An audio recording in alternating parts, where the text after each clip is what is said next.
Hello, ഇന്നത്തെ നമ്മുടെ recipe പാലക്കാടൻ സ്റ്റൈൽ പുളിവെച്ച മുളക് ബജിയാണ്. അപ്പോൾ അതിന് വേണ്ടി ആദ്യം തന്നെ ഞാനൊരു ബാറ്റർ ഉണ്ടാക്കി എടുക്കുന്നുണ്ട്. ഒരു പാത്രത്തിലേക്ക് ഒരു 1.5 കപ്പ് കടൽമാവ് ചേർത്ത് കൊടുക്കാം. ഇനി ഇതിലേക്ക് ഒരു 2 ടേബിൾ സ്പൂൺ അരിപ്പൊടിയും കൂടി ചേർക്കാം. അതുപോലെ തന്നെ ആവശ്യത്തിനുള്ള ഉപ്പ് ചേർത്ത് കൊടുക്കാം. ഒരു 1/4 ടീസ്പൂണോളം മഞ്ഞൾപ്പൊടി, പിന്നെ ഒരു 1/2 ടീസ്പൂണോളം മുളക് പൊടി ചേർത്ത് കൊടുക്കാം.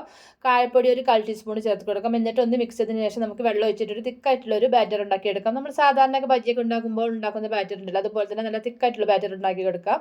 ഇതിലേക്ക് ഒരു പിഞ്ച് ബേക്കിംഗ് സോഡയും കൂടി ചേർത്ത് വീണ്ടും ഒന്ന് മിക്സ് ചെയ്ത് കണ്ട് നമുക്കിതൊന്ന് മാറ്റി വെക്കാം. ഇനി ആ സമയം കൊണ്ട് നമുക്ക് ഇതിൻ്റെ മുളകൊക്കെ ഒന്ന് റെഡിയാക്കി എടുക്കണം. അപ്പോൾ മുളകിൻ്റെ ഉള്ളിലെ കുരുയൊക്കെ കളഞ്ഞിട്ടാണ് ഞാൻ ബജി ഉണ്ടാക്കുന്നത്. കുരുയൊക്കെ ഉണ്ടായാൽ ഭയങ്കര എരിവായിരിക്കും കേട്ടോ. അപ്പോൾ അതുകൊണ്ട് കുട്ടികൾക്കൊന്നും കഴിക്കാൻ പറ്റില്ല.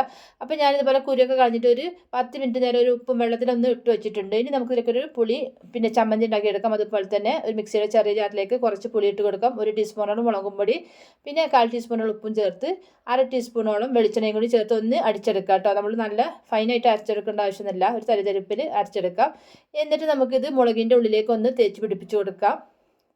അപ്പം നല്ല ടേസ്റ്റ് ആയിരിക്കും. നമ്മൾ ഈ ബജ്ജി കഴിക്കുന്ന സമയത്ത് പിന്നെ പുളിയൊക്കെ ഉണ്ടാകുമ്പോൾ നല്ലൊരു ടേസ്റ്റ് ആയിരിക്കും. വെറൈറ്റി ടേസ്റ്റാണ് കേട്ടോ.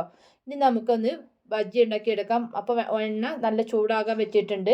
ഒരു മീഡിയം ഫ്ലെയിമിലിട്ട് കൊടുത്തതിന് ശേഷം നമുക്ക് ഇതുപോലെ തന്നെ ഓരോ മുളകും നമ്മുടെ മാവിൽ മുക്കിയിട്ട് നമുക്കിതൊന്ന് ഇതിലേക്ക് ഇട്ട് കൊടുക്കാം. അപ്പോൾ മീഡിയം ഫ്ലെയിമിലിട്ട് കണ്ട് നമുക്കിതൊന്ന് തിരിച്ച് മറിച്ചിട്ട് നല്ല ക്രിസ്പി ആയിട്ട് തന്നെ നമ്മുടെ മുളക് ബജി തയ്യാറാക്കി എടുക്കാം. അപ്പോൾ ഇത്ര എളുപ്പം പെട്ടെന്ന് തന്നെ തയ്യാറാക്കി എടുക്കാം. നല്ല ടേസ്റ്റിയാണ്. അങ്ങനെ നമ്മുടെ പാലക്കാട് സ്റ്റൈൽ പുളി ഉള്ളിൽ വെച്ച മുളക് ബജി ഇവിടെ തയ്യാറായിട്ടുണ്ട്. അപ്പോൾ എല്ലാവരും ഒന്ന് ട്രൈ ചെയ്ത് നോക്കണേ. ഇന്നത്തെ റെസിപ്പി നിങ്ങൾക്ക് ഇഷ്ടപ്പെടുന്ന കരുതുന്നു. ഇഷ്ടപ്പെട്ടാലും ഒന്ന് ലൈക്ക് ബട്ടൺ ഒന്ന് പ്രസ് ചെയ്യാൻ മറക്കരുത്. അതുപോലെ തന്നെ സപ്പോർട്ട് ചെയ്യാനും മറക്കരുത്. ബൈ.